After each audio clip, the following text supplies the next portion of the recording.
Bana, leo nakuletea story pambe sana. Story ya jamaa mmoja hivi anaitwa Yona. Huyu jamaa bana alikuwa ni nabii, alitumwa na Mungu aende kuhubiri injili katika mji wa Ninawi. Lakini kilichotokea ni kwamba Yona alikataa kuisikia sauti ya Mungu, akaamua kwenda katika mji mwingine unaitwa Tarishishi. Kwa hiyo unaweza kaelewa kwamba huyu jamaa alikuwa ni jeuri, aliamua kumfanyia Mungu kiburi. Yaani yeye katumwa aende kuwaponya watu wa Ninawi, aende kuwahubiria watu wa Ninawi habari za ufalme wa Mungu, aende kuwaondolea watu mawazo ya kishetani, yale mawazo ya kuasi, mawazo ya kwenda kinyume na mapenzi ya Mungu, aende kuiondoa dhana ya ambayo ilikuwa ni ya kumkosea Mungu, awapelekee dhana ya kumheshimu Mungu wa kweli, Mungu ambaye amewahudumia katika maisha yao yote tangu walipoumbwa, tangu walipozaliwa. Yeye anachokifanya, anakataa kumsapoti Mungu,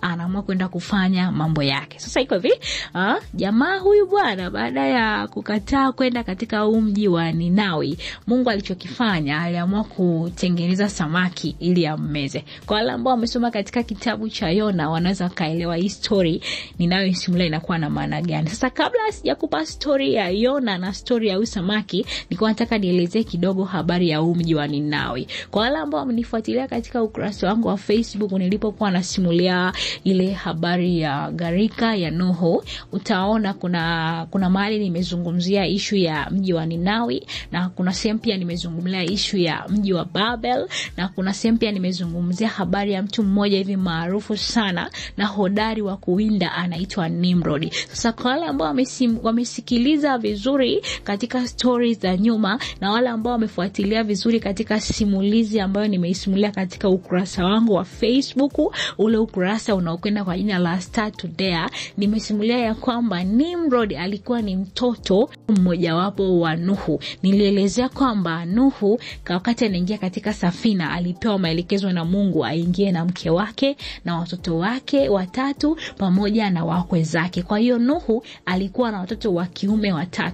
Mtoto wa kwanza alikuwa anaitwa Yafet, mtoto wa pili alikuwa anaitwa Hamu, na mtoto wa 3 alikuwa anaitwa Shem. Sasa huyo Nimrod ni mjukuu wa Nuhu, ni mtoto mmoja wapo wa watoto wa Nuhu. Kwa hiyo tukasema kwamba huyu Nimrod alikuwa ni mjukuu wa legend Nuhu. Sasa huyu Nimrod katika harakati zake za kutafuta maisha akajikuta amekuwa mtu maarufu, hatimaye akawa mfalme wa Babel, wa mji wa Babel. Hiyo ilikuwa ni Babel ya zamani kabla ya Babel ambayo wana wa Israeli walienda wakichukuliwa kama watumwa kule. Nimewapromise kwamba nitakuja kusimulia habari ya taifa la Israeli jinsi ambavyo liliingia katika utumwa katika nchi ya Babel au taifa la Babel. Lakini tuachane na story ya Babel, turudi katika mji wa Ninawi.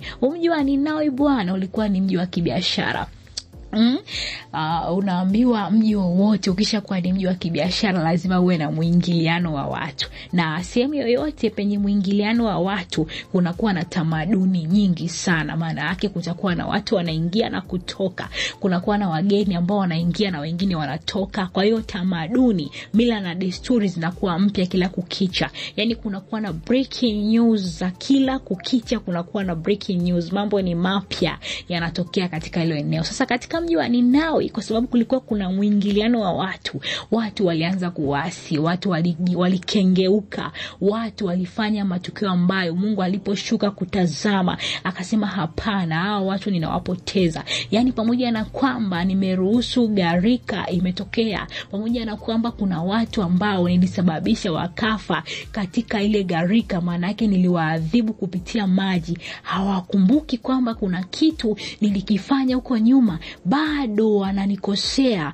bado wanakwenda kinyume na kile ambacho nimekiagiza.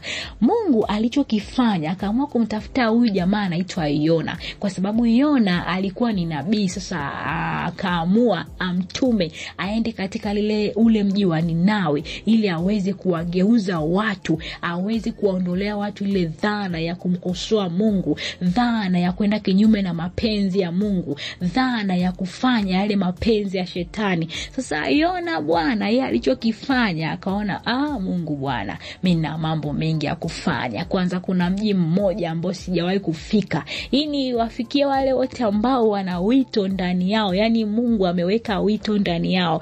Yani nakuta Mungu ameweka karama wewe ya kuhubiri, karama ya uimbaji, karama ya kumtolea, karama ya kumtumikia. Lakini wewe unachokifanya, unaifukia talanta. Hauitumii talanta yako kwa ajili ya kazi ya Mungu, unakwenda kutumia talanta yako kwa ajili ya mambo ya kidunia, mambo ya shetani. Hautaki kutumia ile karama ambayo Mungu amekupa, unaamua kwenda kufanya yale mambo ambayo hayampi Mungu utukufu. Hii itakula siku itakukosti kama ilivyomkosti Yona. Usikae kizembe, hebu tumia kile ambacho Mungu amekiweka ndani yako kwa ajili ya utukufu wake. Sasa iko hivi, Yona baada ya kukataa kwenda Ninawi, akaamua kupanda meli kwenda Tarishishi. Mungu alimruhusu kabisa safari ya Yona iwepo, safari ya kwenda Tarishishi. Akaruhusu kabisa akate tiketi, apande meli kuelekea Tarishishi. Sasa Mungu alichokifanya, akasubiria wamefika katikati ya safari kule baharini, akatengeneza chafuko la bahari. Yani bahari ikachafuka, kukawa na mawimbi makali sana. Hii kwa wale wavuvi au watu ambao wamekupanda meli watanielewa. Wakati unaweza kuwa umepanda meli au umepanda boti au umepanda feri, unafika katikati ya ziwa au bahari, unashangaa unaanza kuona mawimbi yanavuma sana.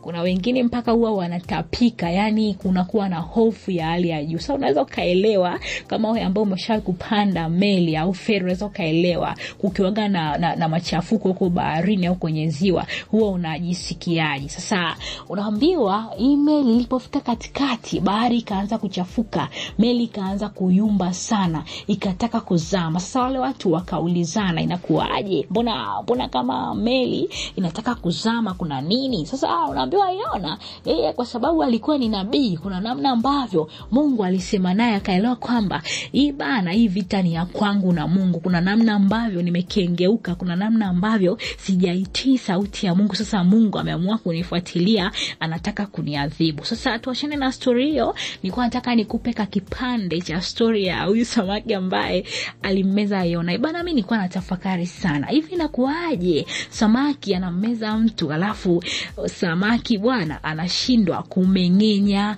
yani tumbo lake linashindwa kumengenya mtu. Nikawa natafuta hii sayansi inakuaje, kwamba yani kunakuwa na uhusiano gani wa mtu kumezwa na samaki, alafu baada ya siku kadhaa samaki anakuwa anamtapika. Sasa nikawa nawaza, huyu samaki alikuwa anaumwa au kulikuwa kuna tatizo gani kwenye mfumo wake wa mmeng'enyo wa chakula?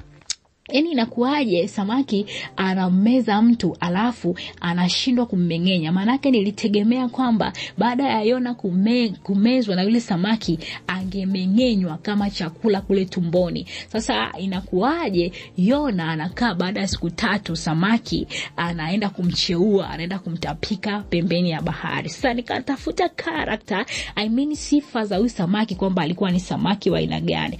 Nikagundua kwamba jina la samaki huyu alikuwa anaitwa nyangumi. Na nilipofuatilia sifa za nyangumi, nikagundua kwamba kwanza ni samaki ambaye hana tabia ya kula nyama za watu. Yani huyu samaki chakula chake ni samaki wale wadogo wadogo na dagaa. Na unaambiwa kwamba nyangumi sio samaki, ila anafanana tu na samaki, ila ni mnyama mkubwa sana anayeishi baharini, anapatikana katika bahari, anapatikana kwenye maji yenye chumvi, na chakula chake sio watu. Unaambiwa nyangumi ni rafiki wa watu. Sasa unaambiwa siku hiyo wakati hiyo meli inapita, huyu nyangumi alisogea karibu na hii meli, kwa sababu kwa jinsi ambavyo nimesoma character za nyangumi, unaambiwa akiona meli huwa anataka aonekane. Ni samaki, ni mnyama ambaye anapenda kiki sana, anapenda kuonekana. Yani akishaiona meli anataka wale watu walioko kwenye meli wamuone. Kwa hiyo anachokifanya huwa anajirusha, anapanda juu, alafu anatumbukia tena ndani ya maji, anautumia ule mkia wake kupiga maji. Kwa hiyo anachokifanya, anapenda sana watu wamuone katika lile eneo. Kwa hiyo sasa inaonekana kwamba huyu samaki alivyoiona meli inapita, yeye alichokifanya, alisogea mazingira yale ili wale watu wamuone. Kwa hiyo sasa akaanza harakati zake za kupiga yale maji. Alipokuwa anapiga yale maji, yawezekana inawezekana labda ndo bahari ikaanza kuchafuka. Acha kufuatilia, maana utanogewa sana na utajifunza vitu vingi sana. Story ni pambe sana. Karibisha na mwenzako, usiache kusubscribe kwenye YouTube channel yangu ili uweze kupokea story nyingine nyingi, story mpya ambazo zinaendelea kurushwa katika channel hii. Karibu sana. Big up kwa wewe ambaye unaifuatilia kwa karibu sana.